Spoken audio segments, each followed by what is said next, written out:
Good evening दोस्तों, मेरा नाम अनिरुद्ध है और मैं एक अल्कोहलिक्स एनोनिमस का ब्लेस्ड मेंबर हूं। और शुक्रिया अदा करता हूं वेस्टर्न एम्पीरियन इंटर ग्रुप का, उपस्थित सभी अल्कोहलिक्स एनोनिमस और एल-एनोन के मेंबर्स का, जो मुझे शुभेच्छाएं देने आए हैं। और थैंक यू सो मच। एक हायर पावर है जो आप ही सब लोगों के जरिए काम करती है, वरना शराब छोड़ने की तो मैंने कई बार कोशिशें की थी और कई सालों तक की थी, लेकिन वो मैं कर नहीं पाया था। और ब्लेस्ड इसलिए कि पूरी तरह मतलब जो कुछ बर्बादियां हो सकती हैं वो हो चुकी थी, मरने की कगार पे पहुंच गया था। और उसके बाद भी आज एक चमत्कार ही है, एक उच्च शक्ति की कृपा ही है कि आज मैं जिंदा हूं और आप लोगों के साथ हूं और कुछ अपने अनुभव में रख सकता हूं। यहाँ पे ये मौका मेरे को आप दे रहे हैं।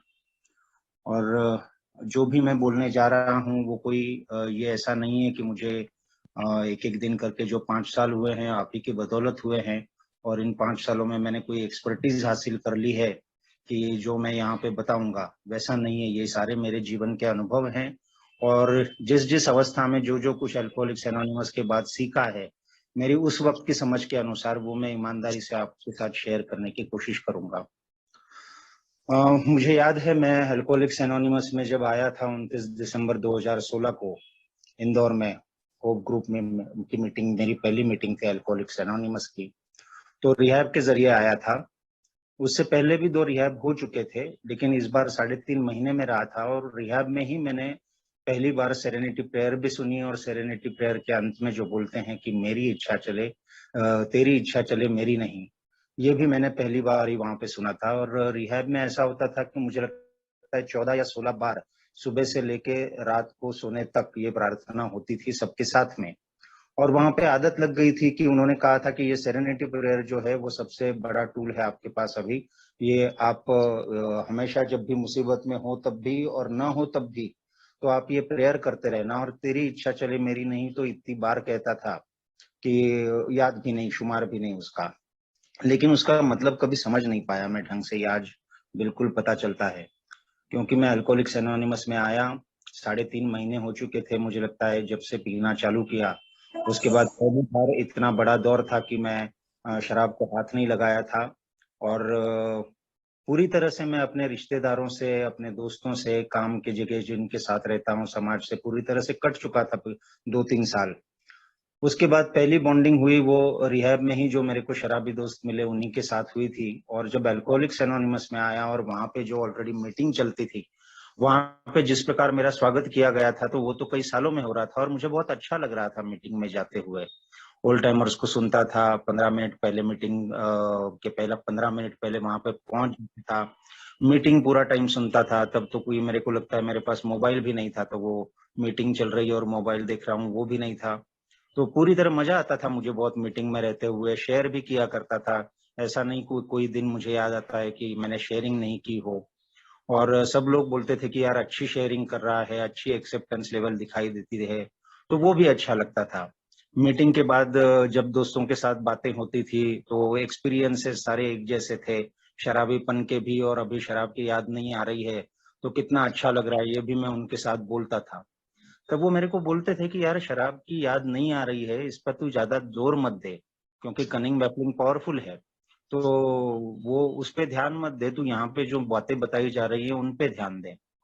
लेकिन मैं ढंग से समझ नहीं पाया इन चीजों को, क्योंकि बीमारी एक तो सबसे पहले मुझे बताया गया था यहाँ पे आके कि तुमको बीमारी हुई है एक, और ये जानलेवा बीमारी है, ये एक बढ़ती हुई बीमारी है। इसके 3 लक्षण जो बताए थे कि एक तो फिजिकल एलर्जी है मुझ में, कि अगर मैं शराब का पहला घूंट ले लेता हूँ तो मेरे अंदर एक अजीब सी एलर्जी चालू होती है कि मैं फिर पीता ही चला जाता हूँ, रुकना मेरे को आता ही नहीं है। मतलब जाता हूँ थोड़ी पीने, लेकिन फिर बढ़ता बढ़ता तब तक पीता जाता हूँ जब तक कि मैं होश नहीं खो देता हूँ, या पैसे खत्म नहीं हो जाते हैं, या मेरे को शराब पीने का कोई दूसरा और जुगाड़ नहीं हो जाता है। और दूसरी बात एक बोली थी उन्होंने कि मेंटल ऑब्सेशन है, कि मतलब मैं हर बार शराब, हर वक्त शराब के बारे में सोचता रहता हूँ। और तीसरी बात बोली थी उन्होंने मुझे कि अगर ये इन दोनों के चलते मैंने जो कर्म किए हैं वो करते करते आध्यात्मिक रूप से शून्य हो चुका हूँ, पूरी तरह पतन हो चुका है मेरा।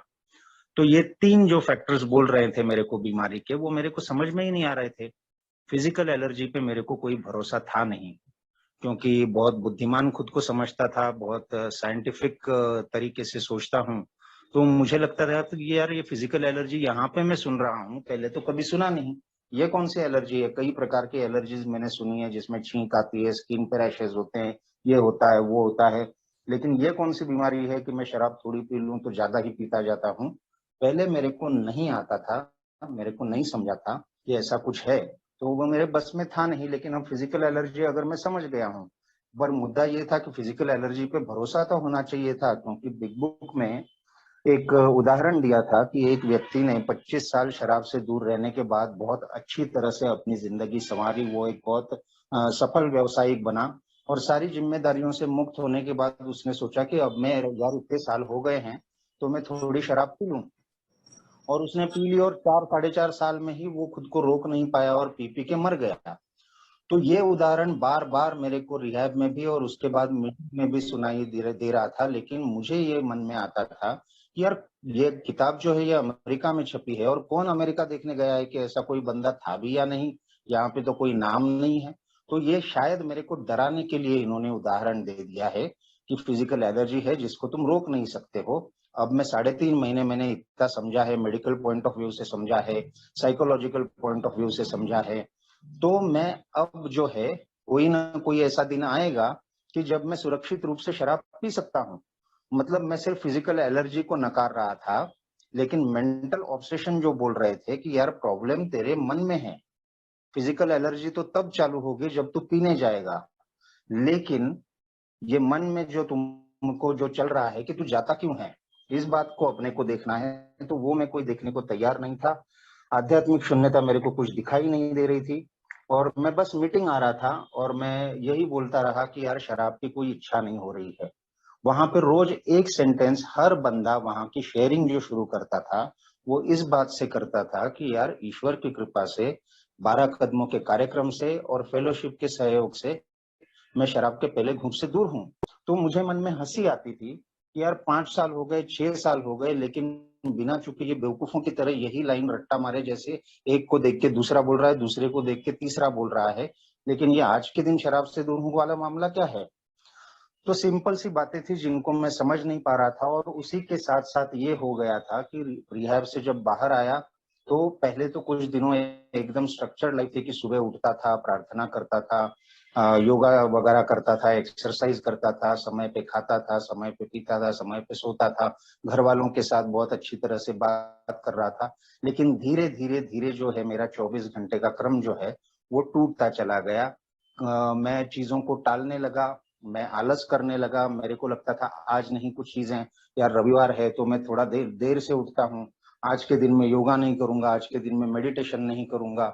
और दूसरी बात, घर वालों से जो मेरा अच्छा व्यवहार था पहले कुछ दिनों में, वो धीरे धीरे वो जो है वो कहीं ना कहीं गड़बड़ाने लगा। घर वालों से मेरी अपेक्षाएं बढ़ने लगी, मेरे को शिकायतें होने लगी। उसी के साथ जो मुझे बोल रहे थे कि अभी रिकवरी पे ध्यान दे यार, तू पैसे कमाने पे ध्यान मत दे। तो वो बात भी मेरे को लगता था कि यार ये तो सब कमा धमा के बैठ चुके हैं, अपनी अपनी फैमिली में अपने अपने बिजनेस में सेटल हो चुके हैं, और यहाँ पे मैं 40 साल का हो गया हूँ, और मेरे तो कमाना चाहिए, मेरे पे जिम्मेदारियां हैं पत्नी की और बच्चों की। तो ये बोलेंगे कि यार कुछ महीने तू ध्यान मत दे उन चीजों पे, तो ये थोड़ी ना ऐसा चलेगा। तो मैं पैसे कमाने की सोचने लगा, मुझे लगा कि अब बहुत साल मैंने बर्बाद किए हैं, तो अब मैं जाऊं अपना काम करूं, पैसे कमाऊं खूब, और ये बीच में जो बेकार गवाए हैं मैंने समय वो पूरा भर के निकालूं। तो इस तरह के विचार सारे होने लगे घर में मेरे, विवाद होने लगे, झगड़े होने लगे। मैं जो बोल रहे थे कि RID तेरे को देखना है कि कहीं तू बेचैन चिड़चिड़ा और असंतुष्ट तो नहीं हो रहा है। अगर हो रहा है तो अपने फेलो मेंबर्स के साथ तुरंत शेयर कर लें, स्पॉन्सर ले ले, उसके साथ ये 12 कदमों का कार्यक्रम कर ले। तो इन बातों पे मेरा कोई ध्यान नहीं था, और धीरे धीरे धीरे जो मेरे को मजा आ रहा था रिहैब से आके अल्कोहलिक्स एनोनिमस की फेलोशिप में, और एक जो नए तरीके की मेरी जीवन शैली तैयार हुई थी उसमें जो मजा आ रहा था मेरे को, वो कम कम होने लगा, और मैं गुस्सा होने लगा, चिड़चिड़ा होने लगा। और वो समय ज्यादा नहीं लगा मुझे, मुश्किल से 2 महीने हुए थे जब मैंने फिर से शराब पी ली, और फिर से वो चालू हो गया चक्कर, जो रुक गया था 5 महीने के लिए वो चक्कर चालू हो गया। और इस तरह से चालू हुआ कि मतलब बर्बादियों पे बर्बादियां, फिर से 1.25 साल में दारू दारू दारू दारू छोड़ने की फिर से कोशिशें, वो भी अकेले के बल पे। फिर मुझे अल्कोहलिक्स एनोनिमस जो है वो लगने लगा ये कहाँ से मेरे में फंदा पड़ गया यार। मतलब मैं शराब भी अब पहले जैसे ढंग से पी नहीं रहा था, पीता था तो ये सब सुनी हुई बातें याद आती थी और लगता था कि यार ये शहर ही छोड़ दूं, मैं फिर से मुंबई चला जाऊं और वहां पे मेरे को कोई जानता नहीं है, मैं अपने तरीके से जिंदगी जीने की कोशिश करूं। वो मैंने करने की कोशिश की भी और एक बार फिर से वही हुआ, रिहैब, वही सड़कों पे आना, वही सारी बर्बादियां, वही बार बार जो है कि मेरे को जब तीसरी बार मैं इंदौर में मतलब गया था रिहैब में, और जब मेरे को बोला कि अब बीच में गए थे लगभग 1.5 साल गुजर गया था और उन्होंने कहा कि 15 अगस्त 2018 को हम आपको डिस्चार्ज कर रहे हैं, तो मैं कहीं तक खुश नहीं था कि मैं सोच रहा था बाहर जाके मैं करूंगा क्या। और तब मैं सोच में पड़ गया यार कहीं ना कहीं, क्योंकि जो मैंने अल्कोहलिक्स एनोनिमस में सुना था कि अगर मैं शराब पीता रहा तो इसके केवल 3 अंत है, या तो मैं पागल खाने जाऊंगा, या मैं जेल जाऊंगा, या फिर समय से पहले मेरी मौत हो जाएगी। तो इंस्टीट्यूशन में तो मैं पहले से था ही, बार बार मुझे बंद करना पड़ रहा था कि शराब पी के मैं अपनी जान को खतरे में डाल रहा था, और घर वालों को मजबूरन मुझे रिहैब में डाल देना पड़ता था। तो वो एक प्रकार का सब इंस्टीट्यूशन ही था। और पुलिस के साथ मेरे कई सारी हो चुके थे, मुझे कंप्लेंट भी की गई थी, मेरे खिलाफ घर वालों ने की थी और मुझे हवालात में भी रखा गया था, ये सब बातें हुई थी। और मौत तो बिल्कुल मुझे सामने दिख रही थी। पागल खाने का एक और बोलूं कि साइकियाट्रिस्ट की दवाइयां चालू हो गई थी कि पैरानोइया हो गया इसको, मतलब ये मन में इसको जो नहीं है चीजें उनका डर लगने लगा है, हेलुसिनेशन कई बार देख चुका था। तो जो जो अल्कोहलिक्स एनोनिमस में मैंने सुना था वो सब मुझे अपने साथ दिख रहा था, और मुझे ये बिल्कुल ही साफ साफ पता चल गया था कि अगर मैं बाहर जाता हूँ रिहैब से, और अल्कोहलिक्स एनोनिमस हो या नहीं हो, पहले जैसा ही अगर मैं कंटिन्यू करता हूँ मेरा बर्ताव, तो ये इन तीनों में से मेरा एक अंत निश्चित है कि मैं या तो इस तरह से पागल हो जाऊंगा कि मैं फिर से वापस मेरे को कभी ढंग से मैं जीने नहीं पाऊं, या मेरे को उन्होंने बोला था डॉक्टर ने कि अब ये इस हालत में पहुंच गया है कि या तो खुद को कुछ कर लेगा या फिर किसी को कुछ कर देगा और इसको पता भी नहीं चलेगा, या फिर लीवर की बैंड बज गई थी, डाइजेशन सिस्टम पूरा खराब हो गया था, खाना ढंग से खा नहीं पा रहा था, और मेरे को दिख रहा था कि इस तरह से चल जाऊंगा तो मैं जल्दी मर जाऊंगा। तब मजबूर मजबूर होकर मेरे को सोचना पड़ा कि 1.25 साल अल्कोहलिक्स एनोनिमस के मेंबर्स मेरे को क्या बोल रहे थे। पहली बात उन्होंने बीमारी बोली थी, अब एलर्जी थी, ये तो मुझे मानना ही पड़ेगी, क्योंकि ये समझने के बाद भी ये एलर्जी है। मैं बोलता था कि यार देख लूंगा, एलर्जी चालू होगी जब 2 पैक पी के तो मैं रोक दूंगा, तो वो कुछ हुआ नहीं। फिजिकल एलर्जी है मुझ में कि शराब का पहला घूंट है जो बोलते हैं कि जहरीला है मेरे लिए, तो वो बिल्कुल मुझे मानना पड़ा, इसमें कोई दो राय नहीं रही। लेकिन जो दूसरी बात उन्होंने बोली थी कि यार फिजिकल एलर्जी तो तब चालू होगी जब तू शराब पीने जाएगा, तो शराब पीने जाता क्यों था मैं। अब यहाँ पे प्रॉब्लम थी, जो उन्होंने कहा कि असल जो प्रॉब्लम है वो मेरे मन में है, मैं जिस तरह से सोचता हूँ वो भी डिफेक्टिव है, और इतनी खतरनाक तरीके से डिफेक्टिव है कि मेरे को सच और झूठ में का पता ही नहीं चलता। अब मेरी सोच मतलब क्या है, उन्होंने कहा कि मैं बहुत एक स्वार्थी इंसान हूँ और अहंकारी इंसान हूँ। अब ये दो जो बातें बोली थी बिग बुक में भी और यहाँ पे भी बोली जा रही थी, कोई भी मेरे को वो नहीं बोल रहा था, लेकिन उनकी शेयरिंग में आ रहा था, और वो बोल रहे थे कि उन्होंने अपने स्वार्थीपन का इलाज कैसे किया, वो या वो बोल रहे थे कि आज मेरा अहंकार किस तरह से बाहर निकल आया और इसको मैं कैसे रोकने की कोशिश करता हूँ। ये 12 कदमों के जो प्रिंसिपल्स हैं उसके हिसाब से स्पॉन्सर की मदद लेके, फेलो मेंबर से बात करके, शेयर करके, तो तो मैं सोचने पे मजबूर हो गया कि यार मैं स्वार्थी अहंकार हूं तो क्या, अहंकारी हूं तो कैसा हूं। ये समझने में मेरे को बहुत यार मुश्किल पड़ी, क्योंकि जब मैं पलट के देखता था तो मुझे अनिरुद्ध के सारे अच्छे गुण दिखाई देते थे कि कैसे वो दयालु था, कैसे वो फैमिली के लिए सोचता था, कैसे वो सबके लिए सोचता था, सबसे प्यार करता था। तो ये स्वार्थीपन मेरे को कहीं दिखाई नहीं देता था। अहंकार मेरे को लगता था कि मेरी पत्नी में है, मेरे भाई में है, मेरे जो काम के साथ में जिनकी करता था तो उनमें अहंकार है, मुझ में तो अहंकार था ही नहीं। लेकिन जब मैंने बिल्कुल, अब क्योंकि मजबूर हो गया था एलर्जी मानने को भी, वैसे ही मैं मजबूर हो गया, तब मैंने ये देखा, ईमानदारी से देखने की कोशिश करी कि क्या मैं सचमुच स्वार्थी हूँ, क्या मैं सचमुच अहंकारी हूँ। यहाँ पे मैं बिल्कुल अपने देखता हूँ कि शराब के पहले से ये मुझ में मौजूद था। जब मैंने ये फिजिकल कहीं ना कहीं हार मानने के लिए मैं तैयार हो गया, फिजिकल एलर्जी मंजूर की, तो मेरे को ये भी दिखाई देने लगा कहीं ना कहीं, क्योंकि वो बोल रहे थे कि शराब तो बाद में आई। मेरी पर्सनालिटी में ही कुछ प्रॉब्लम थी और वो बहुत पहले से थी, शराब के पहले से थी। तो बचपन का मुझे एक घटना याद आ गई कि मैं बिल्कुल 11-12 साल का रहा हूँगा और मेरा बड़ा भाई जो है उसने कुछ मुझे बोल दिया, क्या बोल दिया वो भी याद नहीं है, लेकिन कुछ तो हुआ, उसने मुझे कुछ बोल दिया और मेरे हाथ में एक भारी भरकम ताला था, वो मैंने उसको फेंक के मारा और उसके बिल्कुल माथे पे लगा और चोट आ गई। उसका पूरी आंख जो है वो सूज गई, मतलब वो एक आंख से अंधा होने से बच गया बिल्कुल, हेयर ब्रेड। तो वो मुझे चीज याद आ गई कि यार कैसे, मतलब अगर मेरे हिसाब से अगर चीज नहीं होती थी तो किस कदर गुस्सा आता था मुझे और मैं क्या कर बैठता था, मतलब अपना आपा खो बैठता था। ये 11-12 साल की उम्र में हो गया था। दूसरा मैंने देखा कि जब मैं 14-1 साल का था तो स्कूल में कुछ हो गया, छोटी सी मामूली सी बात थी, लेकिन कुछ लड़कों ने मिलकर मुझे पीटा। अब स्कूल में मैं बड़ा पॉपुलर लड़का था, मेरे आसपास बहुत सारे दोस्त रहते थे, बहुत सारी लड़कियां, और वो उम्र भी थी 14-15 साल की, कि कुछ रोमांटिक विचार मन में आते हैं, तो मैं लड़कियों में भी पॉपुलर था।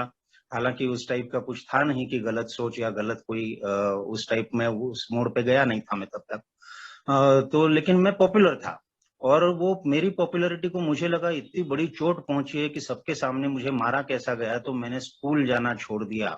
मतलब मैं सिर्फ टेस्ट के लिए जाता था, एग्जाम्स के लिए जाता था और बाकी मैंने स्कूल ही जाना छोड़ दिया। मतलब ये भगोड़ापन है कि जहां पे मेरी वाहवाही हो, जहां पे मुझे अच्छा बोले, जहां पे मैं ही सेंटर ऑफ अट्रैक्शन हूँ, वहीं पे जगह मेरे को मंजूर है और जहां कहीं मुझे लगे तो वहां से मैं निकल पड़ूंगा। तो ये बिल्कुल कि मैं ही सब कुछ हूँ, और मेरी हर चीज मानी जानी चाहिए, और अगर नहीं मानी गई तो मैं इतना डिस्टर्ब हो जाता था। ये बिल्कुल मेरे बचपन से था। शराब इसके बहुत बाद आई जब मैं 21 साल का था। तो हर प्रकार से चीजें मेरे हिसाब से हो, मुझे कोई तकलीफ नहीं पहुंचे, मुझे सब कंफर्टेबल तरीके से मिले, सब लोग मेरी बात माने, ये प्रवृत्ति लेके मैं बढ़ रहा था और इसलिए मैं इस लाइफ में मिसफिट था। कहीं ना कहीं मुझे लगता था कि यार कोई गड़बड़ है, मजा नहीं आ रहा है, मजा नहीं आ रहा है। और वो मजा तब आया जब मैंने शराब का पहला घूंट लिया, जबकि मैं बचपन में ही अपने पिताजी की शराबियत के कारण सब कुछ देख चुका था कि क्या क्या बर्बादियां हो जाती हैं। लेकिन मैं कुछ ऐसी संगत में आ गया जिनको मैं लोगों को मानता था, वो शराब पी रहे थे। मेरे को उनके जैसा बनना था, बड़ा आदमी बनूं मैं, इनके जैसा नाम कमाऊं, इनके जैसा सब लोग मेरे को पहचाने, इनके जैसे मेरे पास पैसे हो, शोहरत हो, नाम हो। और वो शराब पी रहे थे और अच्छी तरह से पी रहे थे। तो मैंने ये तय किया कि मैं भी शराब पी के देखता हूं। मेरे पिताजी को शराब पीना नहीं आया, लेकिन मैं ढंग से शराब पीऊंगा। और जब मैंने शराब का पहला घूंट लिया तो मुझे इतना मजा आया कि मैं देखने लगा आगे कि फिर से मुझे कब शराब मिलेगी। और जब मैं शराब पीता था तब मैं इतना मजे में रहता था, वो चाहे किसी के घर पे पी रहा हूँ, चाहे बार में पी रहा हूँ, चाहे कहीं बाहर आउटिंग पे गए हैं पी रहा हूँ। तो इतना मजा आता था मुझे कि उसके बिना जब मैं नॉर्मल जिंदगी जीता था तो मुझे उतना मजा नहीं आता था। शराब ने मेरे को कॉन्फिडेंस भी दिया, क्योंकि जो अब तक मैंने कहा कि मैं वैसे तो डरने वाला और भागने वाला इंसान था, लेकिन शराब पीने के बाद मुझे जैसे ऐसी शक्ति आ जाती, हीमैन बन जाता था। मैं किसी से डरता नहीं था, मैं किसी से भी भिड़ जाता था, मुझे जो चाहिए वो करने की ताकत मुझ में आ जाती थी। तभी मैं जिस लड़की से मिला उससे प्रेम भी हो गया, उससे मैंने शादी के लिए भी बोला और उसने हाँ कर दी। अब हाँ कर दी तो मैं मतलब सातवें आसमान पे, काम पे भी अब चल रहा था मैं। मुंबई गया था, छोटे से शहर में था, वहां से मैं मुंबई गया, ऐसी फील्ड में गया जहां पे मेरे को वो चाहिए था, वो सब कुछ, कि मेरे को जिस चीज का शौक था वो भी पूरा होने वाला था और नाम, पैसा, शोहरत, वो सब मिलने वाला था, ऐसा मुझे लग रहा था। मतलब मुझे तो लगा कि अब मैं मुंबई गया हूँ तो मतलब आई एम द किंग, और ये तो होने ही वाला है सब कुछ। और शादी भी कर डाली तो ये नहीं सोचा कि क्या मैं इसके लिए तैयार हूँ, क्या ये जिम्मेदारियां अभी मैं ले रहा हूँ वो निभा पाऊंगा। जल्दी 1 साल में मैं बाप भी बन गया। लेकिन ये सब हो रहा था, काम मुझे मिलने लगे, लोग मेरे को कहीं ना कहीं देखने लगे कि ये प्रॉमिसिंग बंदा है। शादी भी हो गई थी, बाप भी बन गया था, लेकिन अब मैं जिसको बोलते हैं कि एक एडल्ट बन गया हूँ और मुझे अब जिम्मेदारी से जीना चाहिए और मुझे सही तरीके से सोचते हुए, सबके बारे में सोचते हुए आगे चलना चाहिए। ये पूरी तरह से नदारद था। थ्रू आउट में देख रहा था कि अनिरुद्ध को ये चाहिए, अनिरुद्ध ये करेगा, अनिरुद्ध को ये नहीं चाहिए, अनिरुद्ध ये नहीं करेगा। सबको क्या चाहिए ये कभी भी मैं देख नहीं रहा था। मैं ये खुद को सालों तक बताता रहा कि यार घर में तो जो है ठीक है, मेरे को उतना मैं पैसे जो कमा नहीं पाया होऊंगा, बट जितना भी पैसा आता था चेक में अपनी पत्नी के हाथ में दे देता था और मैं बोलता था कि ये पैसे आए हैं और इसका तुम ही सब संभालो। तो अब ये कहाँ पे स्वार्थीपन आ गया मेरा यार। लेकिन अब मेरे को दिखाई देने लगा कि मैं पैसे उसको सौंपता तो था, लेकिन फिर धीरे-धीरे मैं उससे माँग भी लेता था। झूठे बहाने बना के, झूठे कारण देके मेरे को ये करना है, मेरे को वो करना है और वो पैसा मैं शराब पीने के लिए इस्तेमाल कर रहा था। शराब पीने के लिए और शराब पीने के लिए बहाने बनाने के लिए, उसके लिए पैसे का जुगाड़ करने के लिए मैं और भी चीज़ें करने लगा। मैं कहीं न कहीं बेईमानी करने लगा।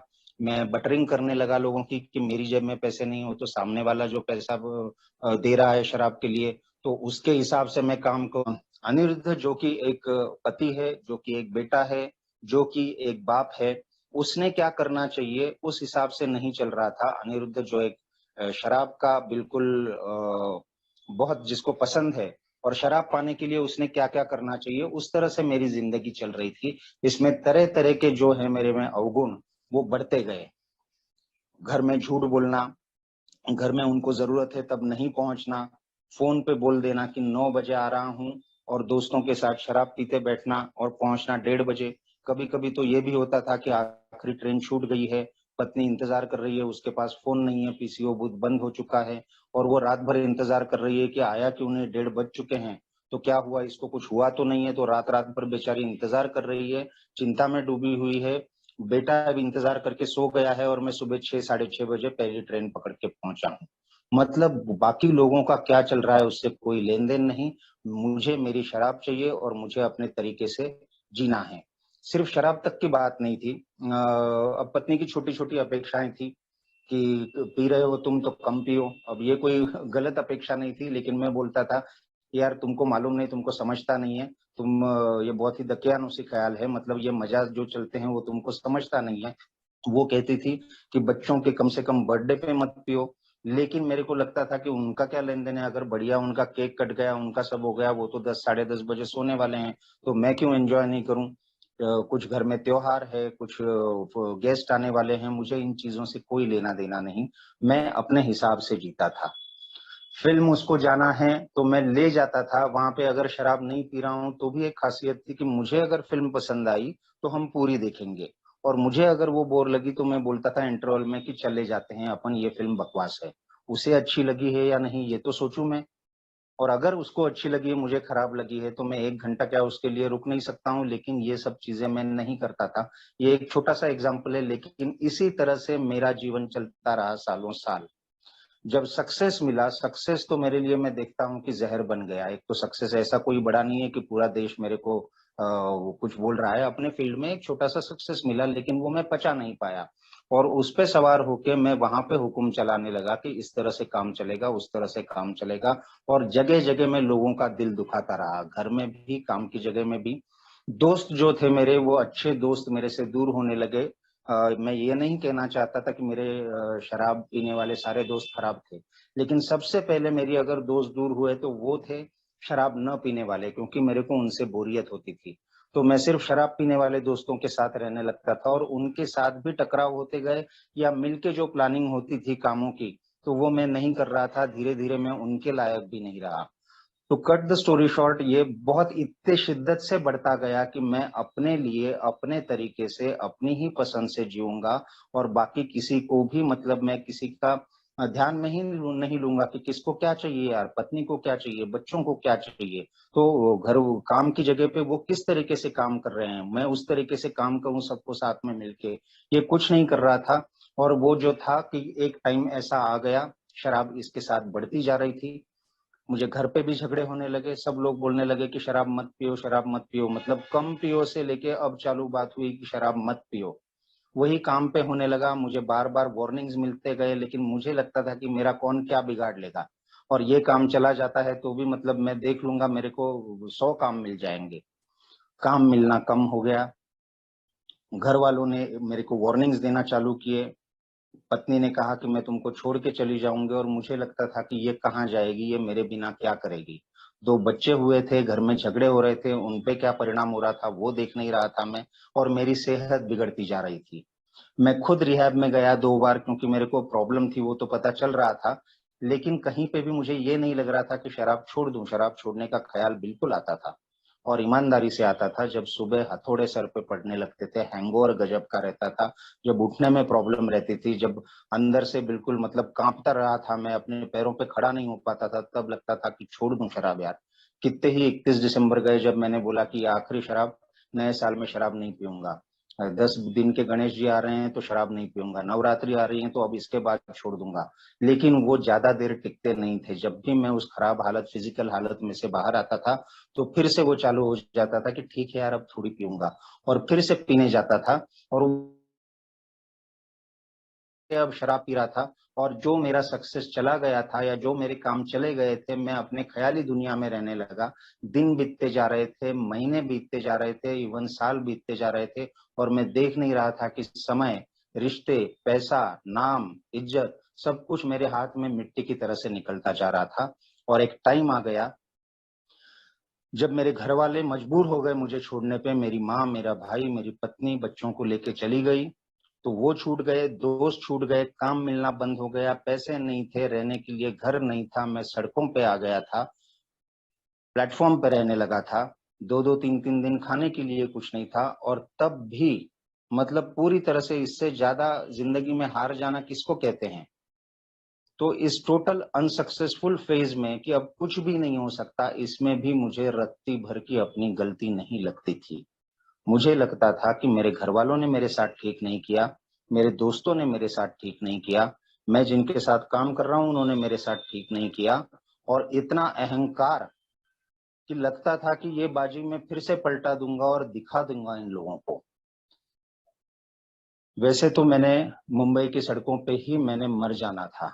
कोई कारण नहीं दिखता है मुझे कि मैं कैसे जिंदा बचता। लेकिन वो ऐसी बात याद करता हूं तो यकीन होता है कि एक हायर पावर है। और पत्नी को फिर से दया आ गई, वो मेरे को इन मुंबई आई फिर से लेने की। अब ये तुम सब छोड़ दो, मुंबई मुंबई, तुम वापस आ जाओ, बच्चों को तुम्हारी जरूरत है।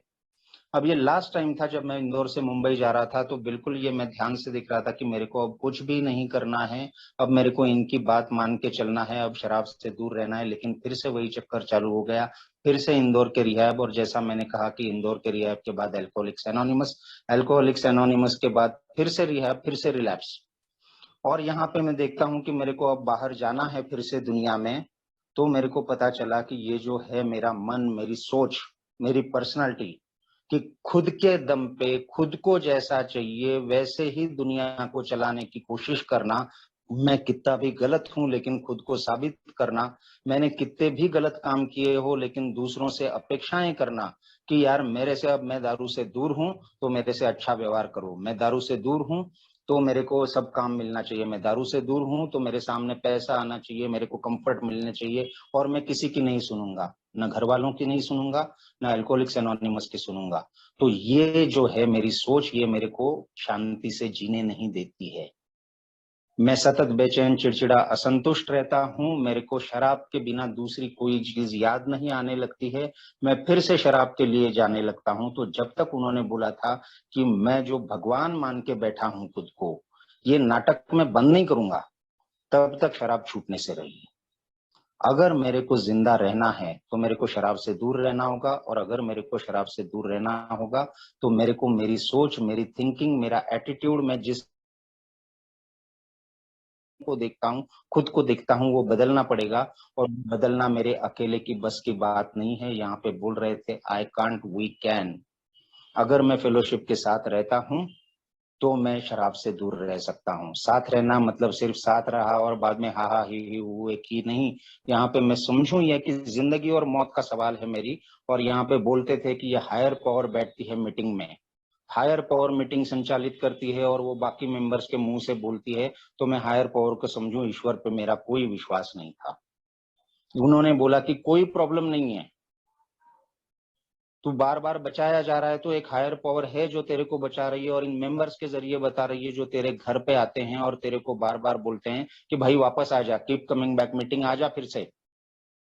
तो इनको तो मान, क्योंकि इनको जो है शराब से दूर कैसे रहा जाता है ये मालूम हुआ है। तो यार वो कहीं ना कहीं हम्बलनेस आ गई कि ये जिंदगी में अपने दम पे अपने तरीके से नहीं चला सकता हूँ। मेरे को अगर जिंदा रहना है तो मेरे को इन लोगों की बात सुनना पड़ेगी। और आई कांट वी कैन सिर्फ मीटिंग में नहीं है, घर पे भी है। तो ये सोच के जब मैं बाहर आया और घर आया तो मैंने देखा कि कहीं ना कहीं मेरा नजरिया बदल गया था। मेरे को ईश्वर की शक्ति कहाँ से प्राप्त करूं इसकी जरूरत नहीं थी, मेरे को इतना जरूरत थी कि मैं अपने हिसाब से नहीं जिंदगी चलाऊंगा। मैं अगर सिर्फ इस चीज के लिए तैयार था कि नहीं यार, मैं कहीं ना कहीं ये अपना अहंकार जो है वो बाजू में रखूं तो कुछ जगह हो जाएगी मेरे दिल में, और जगह कोई खाली नहीं रहती है। जब मैं बुराई को दूर करता हूं तो अच्छाई की ताकत आ जाएगी, और मुझे लगता है कि गुड और गॉड में कोई ज्यादा फर्क नहीं है। तो मैं खराब जो है वो सारी बुराइयां मुझ में है, इनको दूर करने की कोशिश करता हूं। तो ए के मेंबर्स के जरिए ये प्रोग्राम के जो प्रिंसिपल्स हैं वो कहीं ना कहीं मेरे अंतर मन में जाते हैं, और वही मेरे लिए ईश्वर का वास है। ये बात मेरे को समझ में आ गई। घर में जब मैं आ गया तो ये स्वीकार भाव आ गया था कि जो भी है, मैं आज जीरो हो गया हूँ लाइफ में यार, ये मेरे को स्वीकार करना पड़ेगा, और ये सारे मेरी करतूतों की वजह से हुआ है।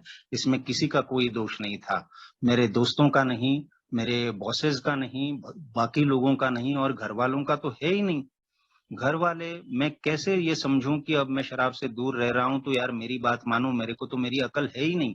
जिनको मैं बेवकूफ समझता रहा, और मैं सचमुच में ये समझता था कि मेरे घर में सबसे बुद्धिमान मैं हूँ और मेरी पत्नी को तो कुछ समझता नहीं है, लेकिन वही तो बार बार तेरी जान बचा रही है, तेरी भाई, तेरी माँ, तेरी पत्नी, तेरा भाई, और इवन मेरे बेटे जो छोटे थे, लेकिन वो भी मेरे को बचाने की कोशिश कर रहे थे। तो अगर ईश्वर के दूत होंगे तो ये हैं, तो मुझे इनसे अब कोई अपेक्षाएं नहीं करनी है यार। सड़कों पे मर जाता तो वापस ले आए हैं, तो तेरे को फिर से एक छत मिल गई है, 2 वक्त का खाना मिल रहा है, और तेरे को क्या चाहिए? तो चाहिए मेरे को ग्रेटिट्यूड चाहिए।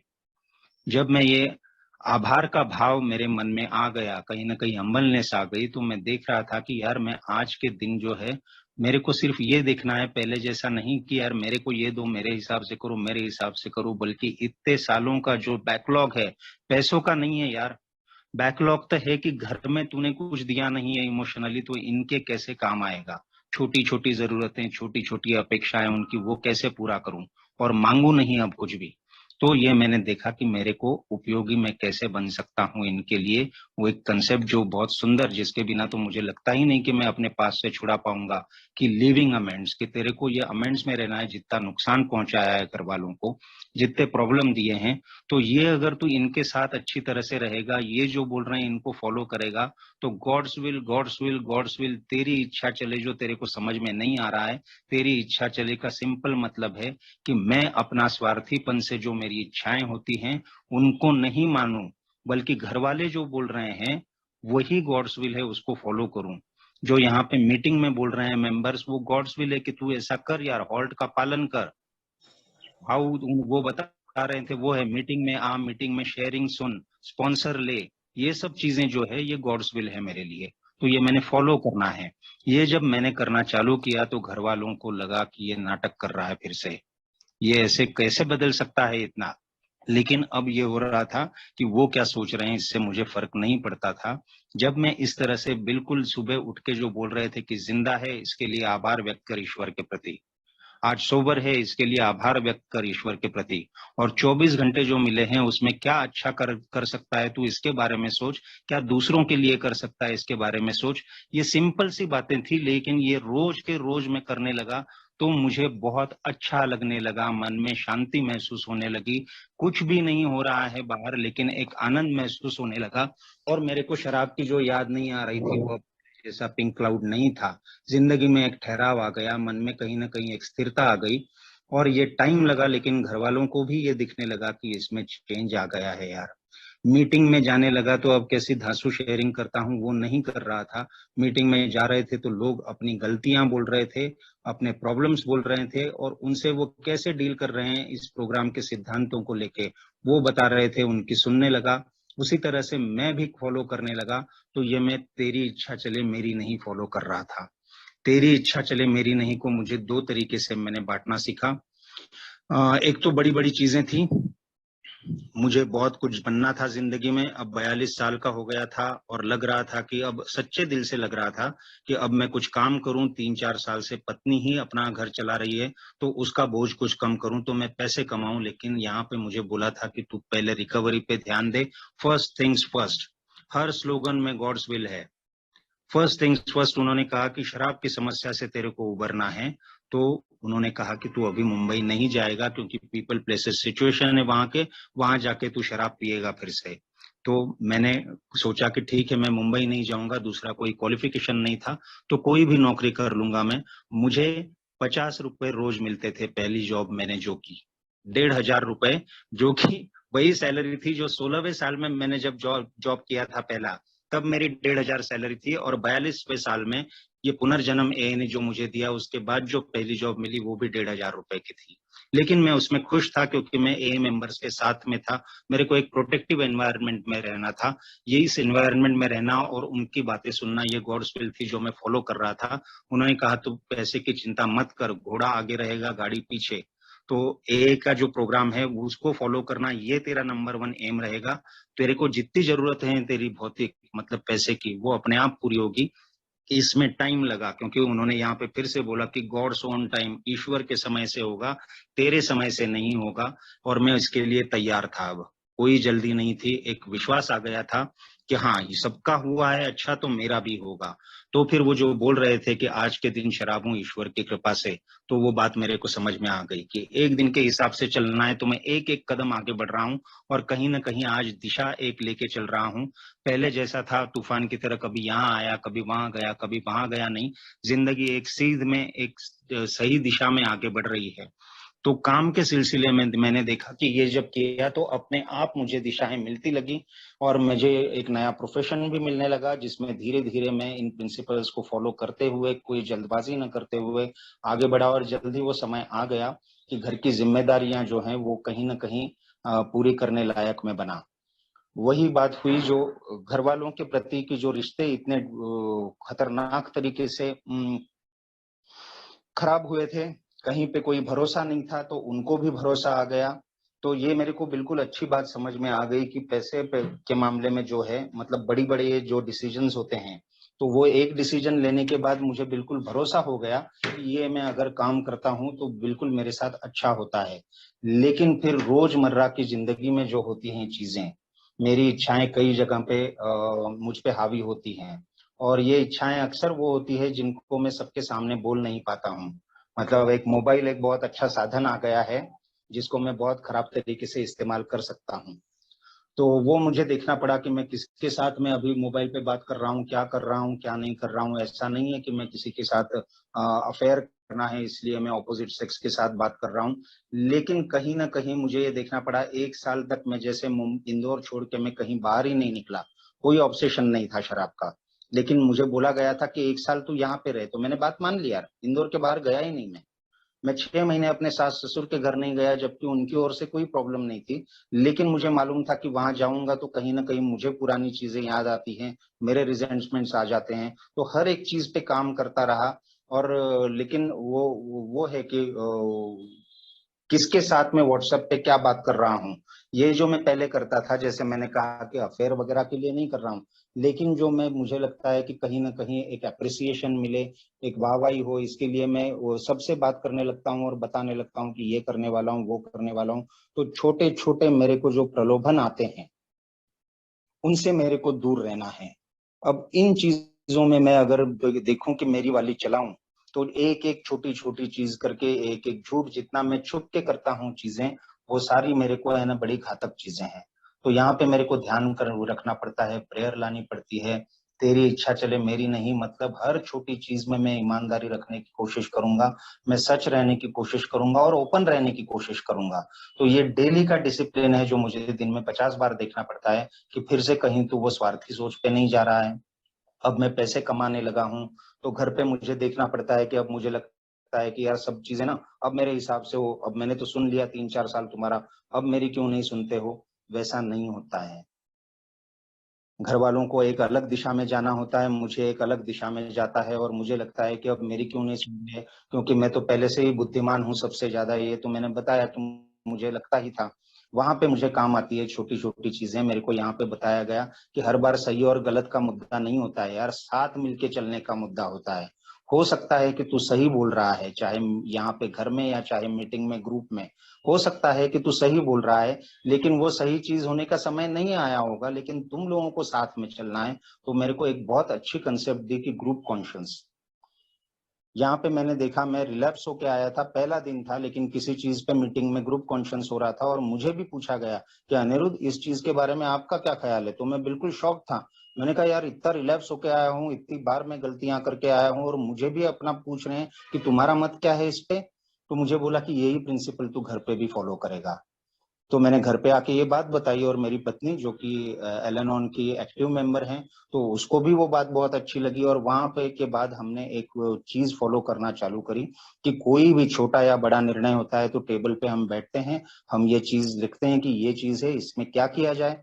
तो सब अपना अपना मत देते हैं और फिर वो मेजोरिटी से तय होता है कि क्या करना है। किसी को नहीं लगता है क्योंकि आज मेरी बात मानी गई, कल उनकी बात मानी गई, और ये धीरे धीरे जब हमने डिसीजंस अपने लाइफ में लेना चालू किए तो हमने देखा कि यार संबंध तो अच्छे हो ही रहे थे, एक दूसरे के लिए रिस्पेक्ट बढ़ ही रहा था, साथ में एक टीम वर्क की जो बात आती है, स्पिरिट ऑफ टीम वर्क, वो घर में बढ़ रहा था और डिसीजंस कहीं ना कहीं सही हो रहे थे। हो सकता है कि एक आध डिसीजन खराब हो, लेकिन लॉन्ग टर्म में अगर हम देखते हैं तो बहुत हम आगे चल के आए हैं। जो 5 साल पहले हमारे घर में जो वातावरण था, जो माहौल था कि किसी का किसी पे भरोसा नहीं है, मतलब मेरे लिए किसी का भरोसा नहीं है, या मुझे लगता है कि वो यार ये क्या कर रहे हैं क्या नहीं कर रहे हैं, वैसा नहीं है। एक ओपन ट्रांसपेरेंट माहौल घर में बना, और घर में ये ट्रांसपेरेंट माहौल तभी होता है जब मैं मीटिंग में जो सुनता हूँ, जो अपने स्पॉन्सर से लेता हूँ, वो यहाँ पे मैं लेने की कोशिश करूँ।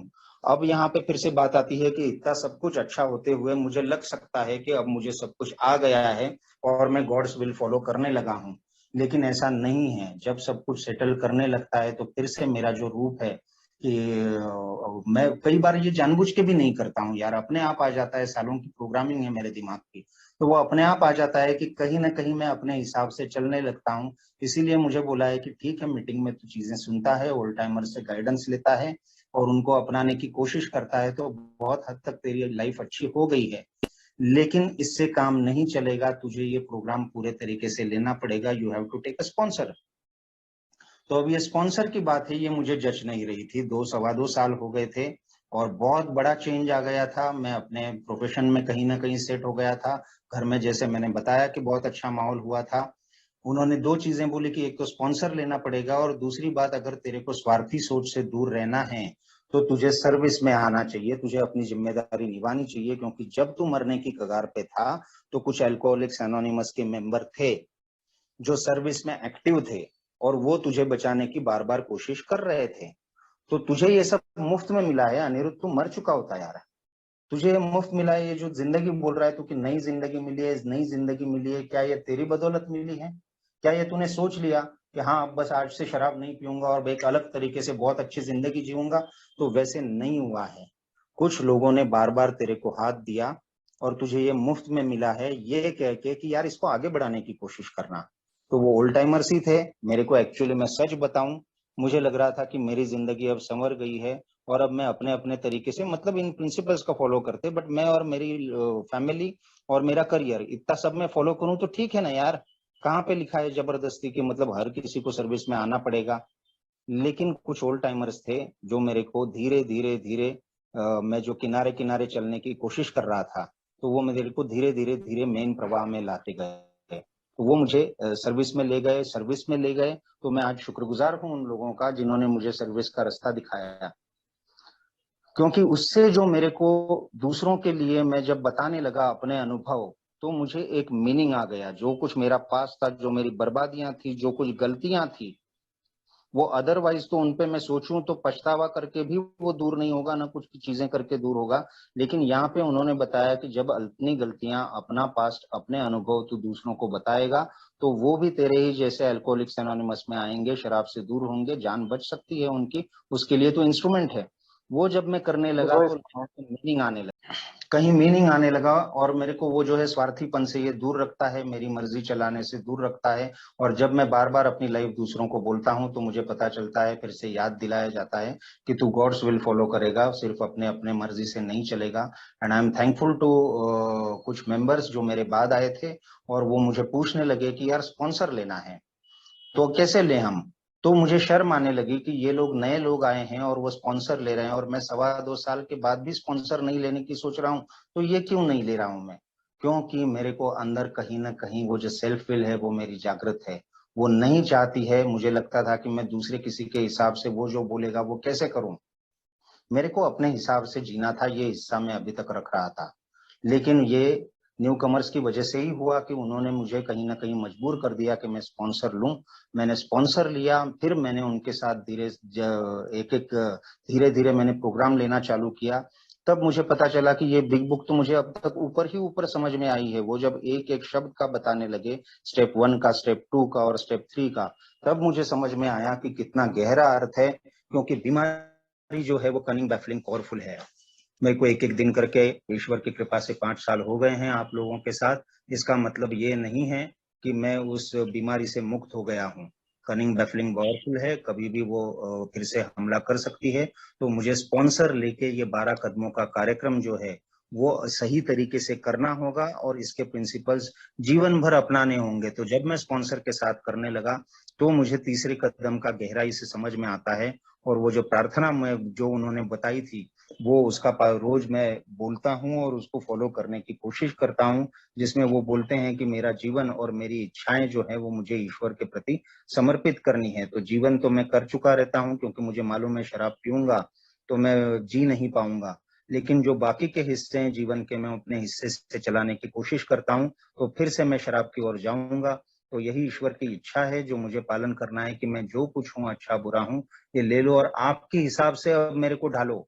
आप तय करो कि ये जीवन मेरा कैसे चलना है, उसमें मैंने क्या करना है, क्या नहीं करना है और इसका पालन मैं करते जाता हूँ, तो मुझे पता चलता है कि मेरी इच्छाएँ तो मुझे बर्बादियों की ओर ले जाएगी, लेकिन ईश्वर की इच्छा मैं अगर फ़ॉलो करने की कोशिश करता हूँ, तो उन्होंने कहा है कि कई हैरत अंगेज़ चीज़ें होंगी लाइफ़ में, ऐसी लाइफ़ में चीज़ें, चमत्कार होंगे, जो तुमने सोचे भी नहीं थे। ये चमत्कार बाहर भी होते हैं, करियर में भी होते हैं, फैमिली लाइफ़ में भी होते हैं, सब होते हैं, लेकिन सही तो हैरत अंगेज़ चीज़ें होती हैं, वो अंदर होती है यार, मन में होती है। कि सोच जिस तरह से बदल जाती है, मैं ये नहीं कहता हूँ कि मैं बहुत कोई ऊँची जगह पे पहुँच गया हूँ, लेकिन मैं सिर्फ़ कंपैरिज़न करता हूँ कि 5 साल पहले अनिरुद्ध क्या सोचा करता था, अंदर क्या-क्या तूफ़ान कैसे-कैसे चलते थे चीज़ें और कितनी मतलब गलत सोच थी।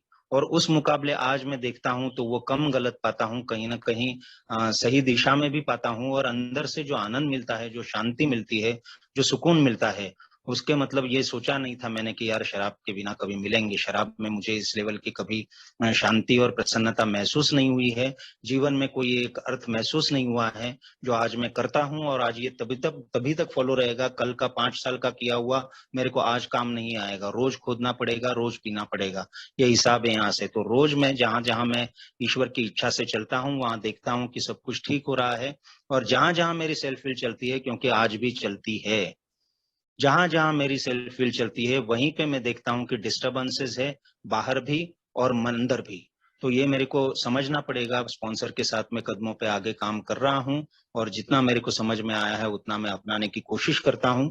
ब्रीफ रहने की मैंने कोशिश करी, फिर भी मैंने टाइम जो है वो क्रॉस कर दिया है, इसके लिए मैं क्षमा चाहता हूँ और कहीं मैं प्रोग्राम छोड़ के कुछ गलत मैंने बोल दिया हो, एल-एनोन के मेंबर्स हैं, कुछ मैंने लाइन क्रॉस कर दी हो बोलने में, तो मैं सबकी माफ़ी माँगता हूँ। आप लोग सब आए, सुन लिया, मुझे वेस्टर्न एमपी रीजन इंटरग्रुप ने अपने अनुभव रखने का मौका दिया, इसलिए मैं आप सबका आभारी हूँ। Thank you so much.